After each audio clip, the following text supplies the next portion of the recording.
যে আমার সংসার চালু করবে সে আমার নাই, বাবা একজনই আমার। নাতি মনে করেন সহযোগিতা করছিল, এলা মনে করেন কেন সহযোগিতা করে, নাতিও গেছে, এলা মনে করেন সহযোগিতা করার মতো নাই।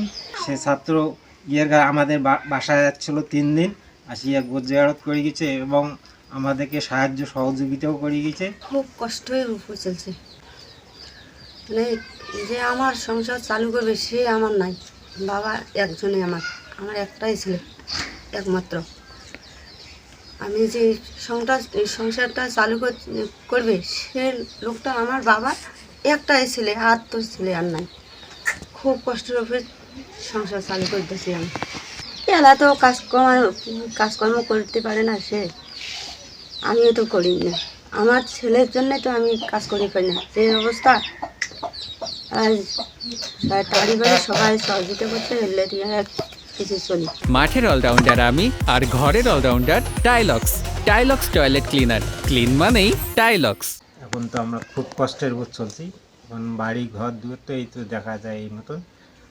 আমাদের কর্ম করি চলার মতন জায়গা নেই, কোনো টাকা পয়সা বেশি একটা নাই, তাকে দিয়ে যে কোনো কাজকর্ম বা যে কোনো ব্যবসা বাণিজ্য কর্ম এই ধরনের কোনো কাজ নেই। হ্যাঁ, আমাদের সহযোগিতা করেছে ঢাকা থেকে, চট্টগ্রাম থেকে, রংপুর থেকে। সে ছাত্র আমাদের বাসায় যাচ্ছিল 3 দিন, আসিয়া গোজ জিয়ারত করে গেছে এবং আমাদেরকে সাহায্য সহযোগিতাও করে গেছে।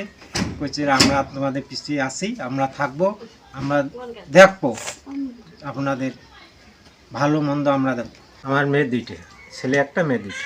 ঢাকায় লেখাপড়া করতো আর গার্মেন্টসে প্রোটেকশনের কাজ করতো।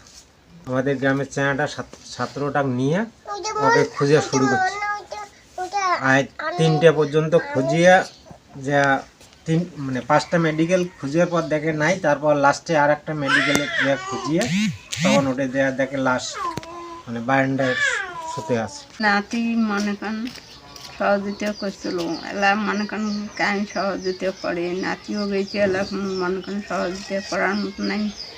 বেড়াপত্র নেই, আমার স্বামী নেই, জামাই তো হল প্রতিবন্ধী। আর কি চাষ করি, খোয়াই দে আমালা খোয়াই খোয়ার মতন কোনো তো নেই, নেই কোনো দুধে আইসে, তাহলে আমি আমার পরিমিলে খাওয়ার কম। সংসার চালানোর মতো কোনো ব্যবস্থা নেই। আমার বাবা প্রতিবন্ধী, আমার বাবা ভারী কাজ করতে পারে না। এখন যদি সরকার থেকে আমার বাবাকে একটা ব্যবসা ধরে দেয় তাহলে খুব ভালো হতো।